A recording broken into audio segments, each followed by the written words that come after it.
What you're raising about the connection between war and the attack on democratic rights is very critical. There's an article that appears in the latest issue of Foreign Affairs, which is under that overall headline, The World of War. The initial article is The Return of Total War by Mara Karlin, who's a member of the Brookings Institution, which is aligned with the Democratic Party. There's a number of significant statements, but I wanted to cite this in relationship to the themes that we're reviewing this evening. It writes, quote, in both Ukraine and the Middle East, what has become clear is that the relatively narrow scope that defined war during the post-9/11 era, and the narrow scope, she's referring to the wars in Iraq, Afghanistan, the destruction of Iraqi society, but this is narrow. It writes, the narrow scope that defined war during the post-9/11 era has dramatically widened.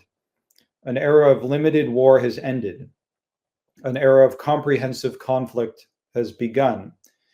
Indeed, what the world is witnessing today is akin to what theorists in the past have called total war, in which combatants draw on vast resources, mobilize their societies, prioritize warfare over all other state activities, attack a broad variety of targets, and reshape their economies and those of other countries. Was this mobilize vast resources, prioritize warfare over all state activities? Well, that's the reality of the developing global war, in which everything is to be subordinate to war. And the genocide in Gaza has to be seen in that context. And this is one of the really fundamental issues or deficiencies of the protests against the genocide, and it's connected to the politics of the organizations around the Democratic Party who have led them, that the genocide has been separated from the broader war of which it's a component part. And it's now very clear that as the Israel prepares, and this will happen according to Netanyahu before the elections even happen in the next 2 weeks, strikes against Iran, coordinated with the Biden administration. The genocide is developing into a regional war. The bombings, horrific bombings and violations of international law, outright criminality against Lebanon, and now the genocide is in Palestine itself, taking horrific forms in northern Gaza. But this is part of a global war. And again, that has been the central priority of the Biden-Harris administration, the Democratic Party.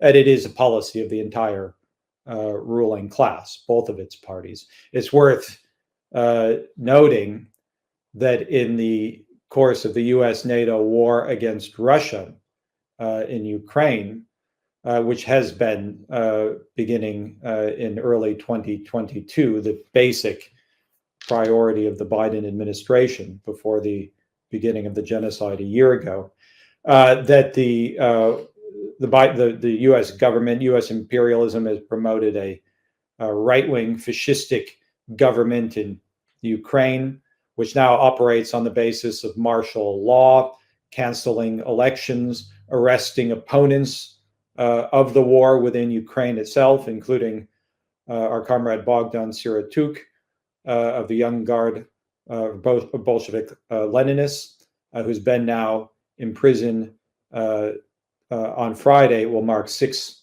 months since the imprisonment of Bogdan, but allied with far-right forces, the Ukrainian government, outright Nazis. This is a supposed war for democracy. So the connection between war and the attack on democratic rights within the United States, it can't be separated. The diversion of resources, $1 trillion spent on war, and they're now preparing for a global war. Are they in the initial stages?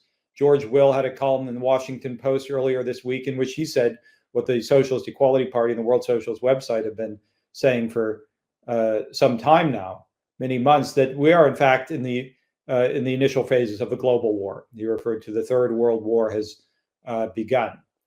This is dominating, in fact, the elections, all of American politics. It's not being discussed. We're not informing the American people about their plans for the escalation, the war against Iran, what they're planning for the escalation of the war against Russia, how many millions of people they're prepared to sacrifice in these wars, the question of the draft, which is being discussed behind the scenes.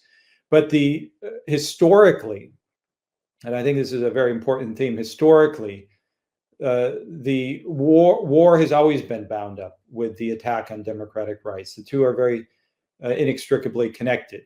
The subordination of society to war. Currently, the Biden-Harris administration is working with the trade union apparatus to suppress strikes.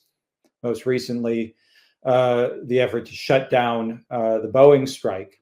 Workers are, in fact, voting today on a contract that the trade union apparatus is seeking to ram through after the intervention of the Biden administration to shut down that strike. Earlier they shut down the dock workers' strike. They're using the apparatus to suppress the class struggle, and the war consideration is a top on the priority of the ruling class.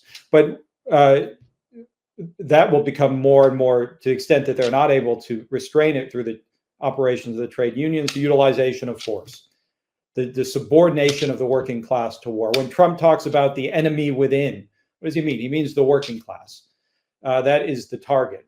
So I think it's very critical to understand the relationship, and it really stresses the basic point, or underscores the basic point, which is that the social force that has to be mobilized against the war and in defense of democratic rights is the working class. So this has been the experience of the past 4 years, the Biden-Harris administration. I mean, its claims to be defending democracy are a fraud. It's participated in the attack on democratic rights. One should also reference the persecution under both Democrats and Republicans of Julian Assange, the attack on free speech, on the freedom of the press. This is an extended process of the decay of democratic rights, the attack on democratic rights by the ruling class. And it has to be opposed, again, through the development of a movement in the working class.